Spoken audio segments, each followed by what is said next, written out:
La deuxième version du Plan national de développement économique et social PNDS a été présentée hier à l'Assemblée nationale.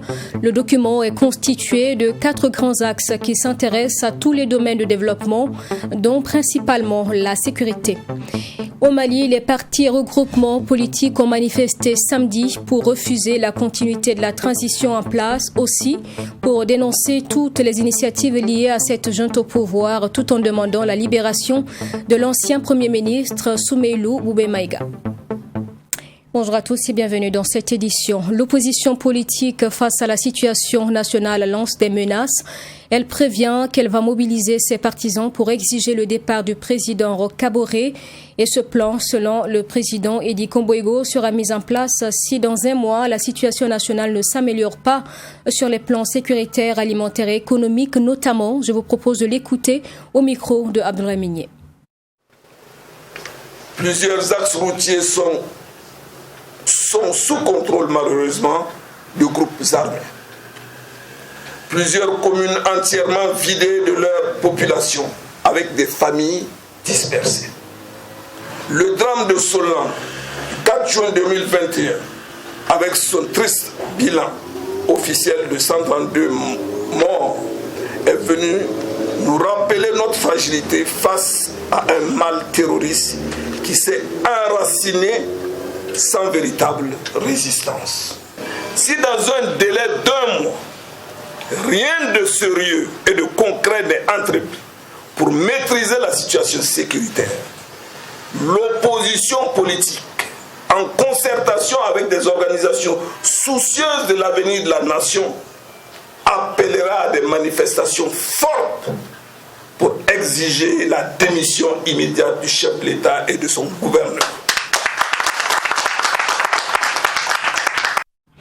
Procès Thomas Sankara, l'audition de Jean-Pierre Palm, à l'époque commandant de gendarmerie, a pris fin hier à Ouagadougou. Donc, il est accusé de complicité, d'attentat à la sûreté de l'État. Interrogé sur la question de la table d'écoute qu'il aurait désactivée avant de faire disparaître des cassettes d'enregistrement, Jean-Pierre Palm a répondu être innocent. On en parle avec Michael Toukri. Ce n'est pas une table qui peut enregistrer des données d'écoute téléphonique, soutient Jean-Pierre Palm à son dernier jour d'audition ce 8 novembre. Une thèse qui ne convainc pas la partie civile et le parquet. L'accusé serait à l'origine de la désactivation de cette table d'écoute. Pour l'avocat Prosper Farama, Jean-Pierre Palm a activement contribué à consolider le pouvoir du Front populaire à travers la répression de ceux qui étaient opposés au coup d'État du 15 octobre 1997.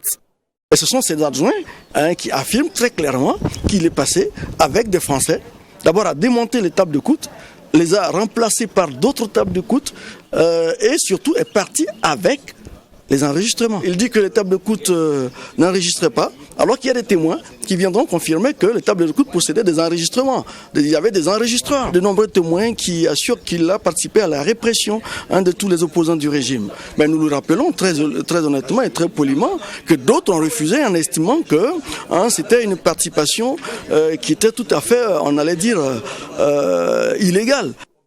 Du côté de la défense de Jean-Pierre Palm, les faits dont il comparaît devant la barre ne sont pas fondés. L'accusation sur son client, selon Maître Moumouni Kopio, porte sur la désactivation de la table d'écoute qui, selon des témoins, disent avoir aperçu Jean-Pierre Palm au sein de cette salle où était installé le dispositif d'écoute en compagnie de Français. Qu'on lui a dit qu'il a aidé des gens à prendre le pouvoir de manière illégale, à porter atteinte à l'État. La table n'enregistre pas systématiquement. Il y a un magnéto qu'on fait pour disparaître, pour enregistrer.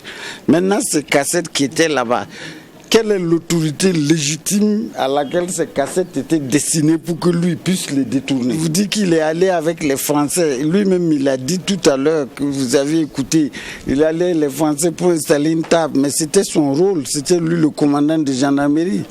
Mais il ne l'a pas fait en dehors de son pouvoir de commandant de gendarmerie. Et ces gens qui ont dit, ils vont venir nous dire, les témoins, nous attendons tous les témoins qui viennent nous dire quelles sont les cassettes qui ont été prises. Le second accusé à cette barre, Tondé Ninda, à l'époque, il était soldat de première classe. Il est poursuivi dans le dossier Thomas Sankara pour subordination des témoins. Le procès reprend ce 9 novembre avec l'audition du général Gilbert Diendéré, considéré comme l'un des cerveaux dans l'assassinat du père de la Révolution le 15 octobre 1997. Je vous parlais en titre de la présentation du Plan national de développement économique et social PNDS version 2. Le ministre burkinabé en charge des Finances, Lassane Kaboré, a exposé des détails du document lors d'une séance plénière à l'Assemblée nationale. Dans le contenu de ce nouveau référentiel, des questions de sécurité, de réforme, de solidarité nationale et d'employabilité, compte rendu avec Serge Kaboré. Estimé à environ 19 000 milliards de francs CFA, soit un coût annuel moyen de 3 806,1 milliards de francs CFA, le deuxième plan national de développement économique et social PNDS 2 a été présenté ce 8 novembre à l'Assemblée nationale. Fondé sur les 10 chantiers du programme présidentiel, le PNDS 2 vise à rétablir la sécurité et la paix, renforcer la résilience de la nation et transformer structurellement l'économie burkinabé. Et pour sa mise en œuvre, 4 axes stratégiques ont été déterminés. L'axe 1, consolider la résilience, la sécurité, la cohésion sociale et la paix. L'axe 2, approfondir les réformes institutionnelles et moderniser l'administration. L'axe 3, consolider le développement du capital humain, la solidarité nationale. Et enfin, l'axe 4, dynamiser les secteurs porteurs pour l'économie et les emplois. Pour chacun de ces axes, des objectifs stratégiques, des effets attendus et des indicateurs d'effets ont été déterminés. Domaine important du nouveau plan de développement économique et social, la question sécuritaire occupe une part belle dans l'axe 1. Et pour la mise en œuvre des projets dans les zones à fort défi sécuritaire, le PNDS 2 entend responsabiliser désormais les élus locaux. Nous faisons du pragmatisme en réalité. Si vous avez suivi, nous avons adopté même en Conseil des ministres le principe que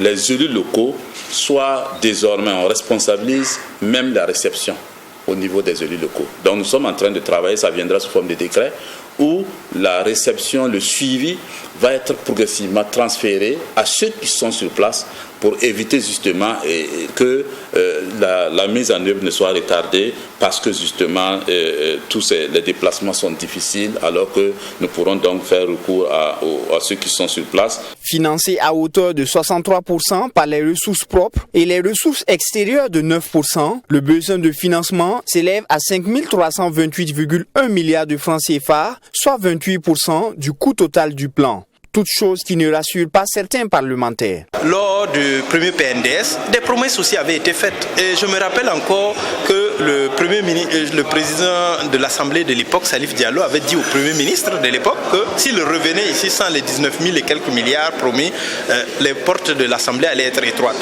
Je vois que cette fois-ci encore, on nous parle de 19 000 et quelques milliards à mobiliser. Alors que la situation s'est détériorée plus que la situation d'avant. Alors, est-ce que nous serons à même de pouvoir mobiliser ces ressources? Dans la perspective de mobiliser le maximum de ressources nécessaires à la réalisation des investissements structurants, une table ronde de financement du PNDS 2 est prévue les 2 et 3 décembre prochains à Bruxelles avec la communauté des bailleurs de fonds et des financiers internationaux. Jeudi dernier, séminaire d'échange des membres de la Caisse de dépôt et de consignation CDC et des acteurs économiques. Un cadre mis en place avec les partenaires français afin de faire la lumière sur les missions et dispositions d'encadrement de la CDC Burkina créée en 2017. Sa promotion à l'endroit des partenaires économiques est l'objectif principal visé. Maxime Jeune-Bambara pour le reportage. La Caisse de dépôt et de consignation a été créée pour apporter un plus. Le directeur de la Caisse de dépôt et de consignation du Burkina Faso échangeant avec les acteurs économiques et financiers. Il s'agit pour Paul Kabatieba de présenter et expliquer les missions de son institution. Créée en mai 2017 et considérée comme la banque des banques, la Caisse de dépôt et de consignation est, selon ce dernier, une institution financière publique qui assure un service d'intérêt général et du développement économique pour le compte de l'État et des collectivités territoriales. La CDC est une institution publique à statut spécial. De par la loi votée par le Parlement, elle est dotée de la personnalité juridique et de l'autonomie financière. Et la Caisse a démarré à son démarrage a bénéficié d'une dotation initiale d'un montant de 20 milliards de francs CFA, alloué par l'État, naturellement. Alors, lors de sa création, le législateur a voulu faire en sorte que la Caisse des dépôts et consignations repose sur deux piliers. Un pilier incarné par l'exécutif et un pilier incarné par le législatif, par le Parlement. La mission première de la Caisse de dépôt et de consignation est de protéger, sinon sécuriser l'épargne nationale. Pour Paul Kabatieba, la création de la CDC Burkina vient répondre aux insuffisances des systèmes bancaires dans le financement des projets de développement. C'est donc un instrument de centralisation de l'épargne institutionnelle qui va permettre de poser les bases d'un développement endogène. La Caisse de dépôt et consignation a été créée pour apporter un plus dans notre système bancaire et financier, à apporter un peu plus d'efficacité à notre système bancaire et financier pour lui permettre de prendre en charge des secteurs qui sont abandonnés parce qu'ils ne répondent pas aux critères de l'investissement privé. Deuxièmement, la création de la Caisse de dépôt et consignation vise un objectif stratégique et politique qui est vital pour notre pays. C'est doter notre pays d'un instrument endogène de financement de son développement. Pourquoi? Parce que l'épargne institutionnelle qui est éparpillée actuellement au niveau du système bancaire, dans les banques privées, sert à financer essentiellement des investissements privés, mais ne sont pas forcément orientés vers le financement du développement du pays. C'est ça la question centrale. Ce séminaire de présentation des missions et des dispositions d'encadrement de la Caisse de dépôt et de consignation du Burkina Faso aux acteurs économiques et financiers se tient dans le cadre de la mission conjointe CDC Burkina, CDC France, Expertise France et l'Agence française de développement. Autre actualité, la 9e édition du Festival international de la liberté d'expression et de la presse débute demain, mercredi. 4 jours durant, plus d'une trentaine de pays seront représentés à travers les activités. Les détails du rendez-vous vous ont été donnés donc par le comité d'organisation. Samedi, une foire sera aménagée dans les locaux du FESPACO. On fait le reportage avec Béranger Zambelongo et Abdoulaye Migné. Face aux crises multidimensionnelles et les mutations technologiques, quels médias pour l'Afrique? C'est sous ce thème que se tiendra du 10 au 13 novembre prochain l'édition 2021 du Festival international de la liberté d'expression et de la presse FILEP. Pour cette foire, le comité d'organisation a annoncé les couleurs de cette 9e édition de ce rendez-vous annuel. C'est vraiment un cri de cœur. Je lance un appel aux populations, c'est très important. Venez voir, nous qui travaillons pour vous, venez nous comprendre, venez nous voir dans notre environnement, comprendre ce qu'on fait. Et ceux-là qui sont venus exposer ont compris et sont là aussi. Alors donc venez vraiment nous encourager pour que l'édition prochaine vraiment soit pour le bien de chacun de nous. Une édition qui se veut celle de résilience des médias face aux crises et mutations qui assaillent la profession. Édition de résilience aussi par rapport au contenu global de la réflexion qui va être menée et qui ne touche pas seulement le Burkina, qui touche le continent africain confronté à des crises multidimensionnelles et à divers niveaux, et comment effectivement les médias se positionnent dans ce contexte, comment les médias peuvent accompagner une résilience qui n'est pas une résignation, parce que tantôt, effectivement, on a comme l'impression qu'on entend les politiques que la résilience, c'est la résignation. Nous voulons montrer au niveau médiatique que la résilience, c'est une sorte de reculer pour mieux sauter. Plus d'une centaine de participants sont attendus à cette 9e édition du Festival international de la liberté d'expression et de la presse FILEP, et les préparatifs vont bon train à laisser entendre le comité d'organisation. Nous sommes en train de faire les derniers réglages pour que cette 9e édition soit un succès. C'est une édition organisée un peu difficilement, notamment sur la mobilisation financière qui n'était pas évidente. Mais au finish, pendant qu'on voulait faire une édition un peu au rabais, on ne pensait pas dépasser une centaine de participants. Là, on est en train d'aller après de 200, voire même peut-être plus de 200 participants qui vont être à Ouagadougou de plusieurs pays africains pour la 9e édition du FILEP. Donc on est conscient des enjeux. Et on est en train de faire les derniers réglages pour que cette édition soit, sinon meilleure à la précédente, mais au moins autant que la précédente édition. En rappel, plusieurs activités seront au programme à ce festival, dont 9 panels qui seront animés par des conférenciers du Burkina Faso et des pays invités. Simon Kaboré, comptable de profession, remporte plus de 49 millions de francs CFA au 4+1 de la LONABE. Seulement 600 francs CFA, c'est la somme qui lui a permis d'être l'heureux bénéficiaire de ce gros lot le 26 octobre dernier. Cérémonie officielle de remise de son chèque. Image avec Sanata Serré.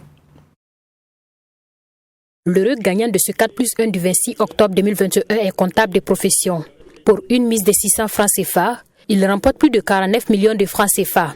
Simon Kaboré, gagnant de cette cagnotte, s'est fait représenter à cette cérémonie de remise officielle de chèque par Martin Ilboudo.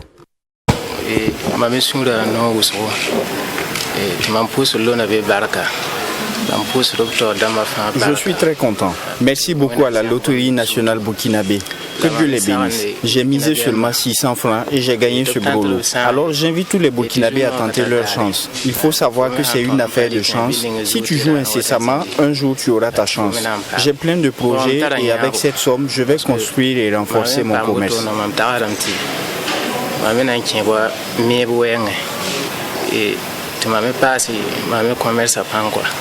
Le directeur général de la nationale du jeu a félicité le gagnant tout en lui prodiguant des conseils pour une bonne utilisation de ce gain. Vous avez été effectivement témoin de la remise d'un gros lot. Il faut rappeler que les gros lots, c'est vraiment... Lorsque nous avons un gros lot, nous invitons la presse pour faire le témoignage, pour faire la preuve que lorsque nous gagnons, lorsque nous jouons, nous gagnons et que les lots sont une réalité. Il vient d'empocher son chèque. Nous lui avons tout à l'heure prodigué des conseils dans le sens d'une bonne utilisation, à bon escient de cette somme-là. 49 millions, je pense que c'est plus que suffisant pour démarrer une activité qui peut se révéler très porteuse en termes de création de richesses. Le jeudi 4 novembre, à l'occasion du Tour du Faso, la LONABE a également remis un autre gros lot de plus de 49 millions de francs CFA et son premier responsable d'inviter les potentiels parieurs à faire confiance à la nationale du jeu et à miser car il reste encore des millions à gagner avant la fin de cette année 2021.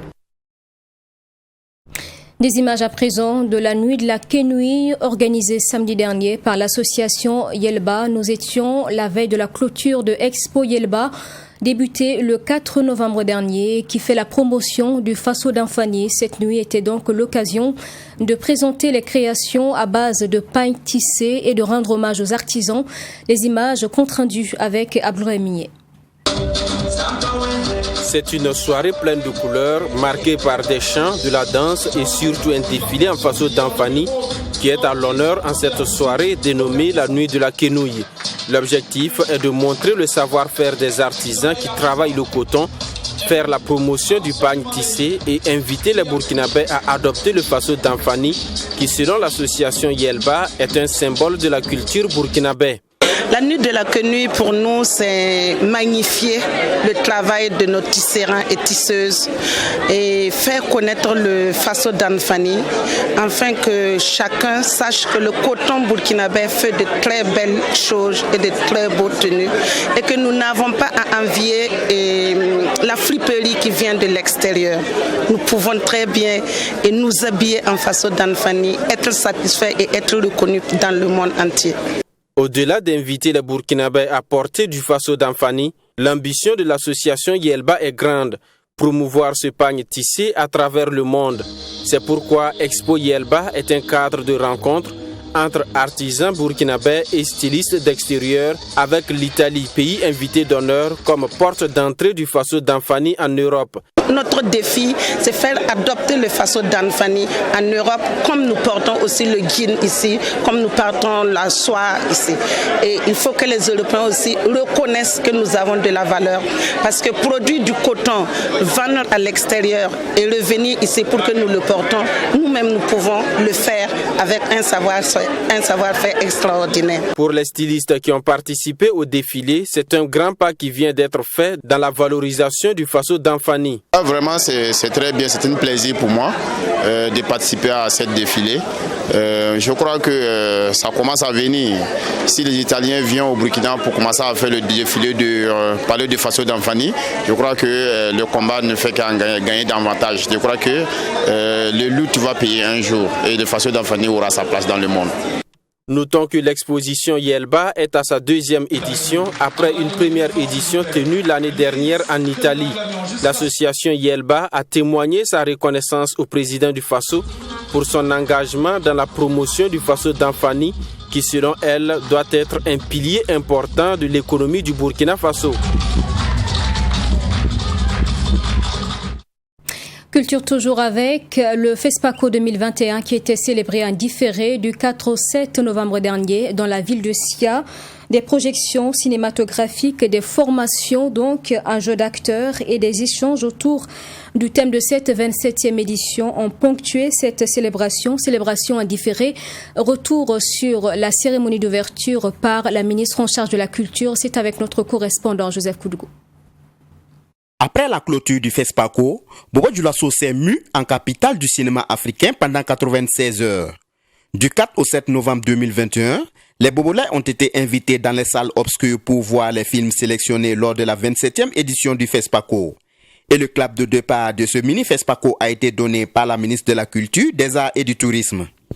FESPACO Bobo traduit la volonté du gouvernement de communier avec le sympathique public de la ville de Sia à travers la magie du cinéma.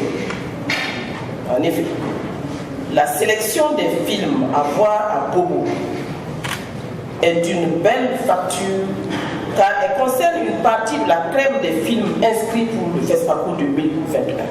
Il s'agit pour le gouvernement et le département de la culture de porter partout au Burkina Faso et en Afrique ces cinémas du continent.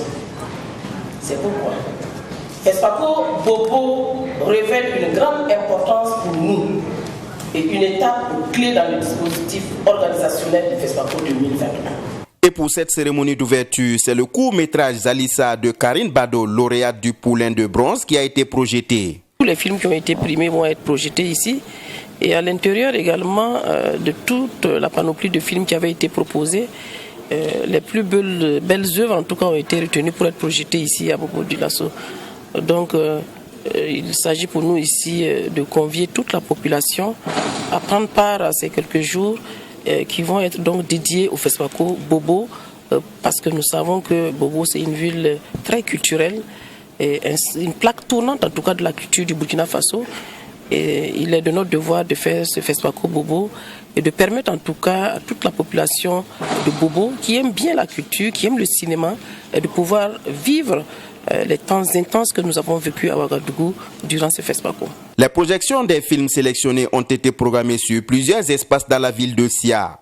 En rappel, l'étalon d'or de ce FESPACO 2021 a été remporté par le Somalien Kadar Ahmed avec son film La femme du fossoyeur.